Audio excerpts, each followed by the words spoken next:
இந்த பதிவை கேட்டுக்கொண்டிருக்கும் நல்ல உள்ளங்களுக்கு உங்கள் சுவாமிநாதன் ஜோதிடரின் அன்பான வணக்கங்கள். இன்றைக்கு நம்ம யூடியூப் சேனல்ல கல்லடி பட்டாலும் கண்ணடி படக்கூடாது என்று முன்னோர்கள் கூறுவர். நமக்கு கண் திருஷ்டி இருந்தால் தெரிந்தோ அல்லது தெரியாமலோ பல பிரச்சனைகளை சந்தித்துக் கொண்டிருப்போம். நமக்கு கண் திருஷ்டி இருக்கின்றது என்பதை சில அறிகுறிகள் மூலம் தெரிந்து கொள்ளலாம். அதை பற்றி இந்த ஆன்மீகம் சார்ந்த பதிவு மூலம் தெரிந்து கொள்ளலாம். மக்களே, அதற்கு முன்னாடி நம்ம யூடியூப் சேனலை யாரெல்லாம் சப்ஸ்கிரைப் பண்ணுங்க, ஷேர் பண்ணுங்க, லைக் பண்ணுங்க, பதிவுக்குள்ள போயிடலாம். கண் திருஷ்டி இருப்பவர்களுக்கு அடிக்கடி உடல் நலக்குறைவு ஏற்படும். இவர்கள் எந்த வேலை செய்தாலும் அதில் மனம் லைக்காது அடிக்கடி கொட்டாவி விட்டுக் கொண்டே இருப்பார்கள்.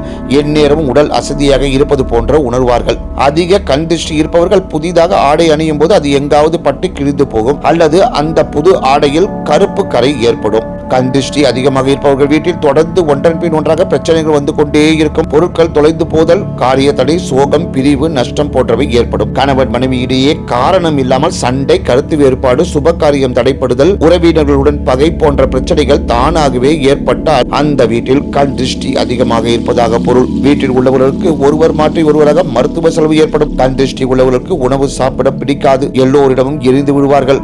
அழுகை வந்து கொண்டே இருக்கும். கெட்ட கனவுகள், தூக்கமின்மை, எதிர்மறை எண்ணங்கள் ஏற்படும். இத்தகைய கண் திருஷ்டி நீங்க சில எளிய பரிகாரங்களை செய்தால் போதுமானது. அவற்றை தொடர்ந்து செய்து வந்தால் கண் திருஷ்டி பிரச்சனைகள் நீங்கி நலமாக வாழலாம். செவ்வாய் மற்றும் வெள்ளிக்கிழமையில் 5 கிராம்புடன் சிறிது பூண்டின் உரித்த தோலை சேர்த்து தூபம் போட திருஷ்டி விலகும். வீட்டின் வாசலில் ஆகாய கருடன் கிழங்கை வாங்கி கட்டுவது வீட்டினுள் கண் திருஷ்டிகள் வராமல் தடுக்கும். நல்ல மஞ்சள் நிற எலுமிச்சை பழம் எந்த புள்ளிகளும் இன்றி இருப்பதை வாங்கி 2ஆக வெட்டி ஒன்றில் குங்குமம், இன்னொன்றில் மஞ்சள் தடவி வீட்டில் தலைவாசலில் வைப்பது திருஷ்டிகளை வீட்டினுள் வராமல் தடுக்க உதவும். 3 கோவில் குளங்களில் இருந்து தண்ணீர் எடுத்து வந்து ஞாயிற்றுக்கிழமை மாலை 6 இருந்து 7 மணிக்குள் அதை ஒரு பவுலில் 3 நீரையும் கொஞ்சம் கொஞ்சம் எடுத்து ஒன்றாக கலந்து வீட்டின் உள்ளே மற்றும் வெளியே நன்றாக தெளித்து விட்டால் எப்பேற்பட்ட கண் திருஷ்டி விலகிவிடும் என்று சொல்லப்படுகின்றது. இந்த எளிய பரிகாரங்களை செய்து கண் திருஷ்டியை விலக்கி நலமாக வாழுங்கள் என்று கூறி இந்த சிறப்பான ஆன்மீக பதிவை நிறைவு செய்கிறேன். நன்றி, வணக்கம், வாழ்க வளமுடன்.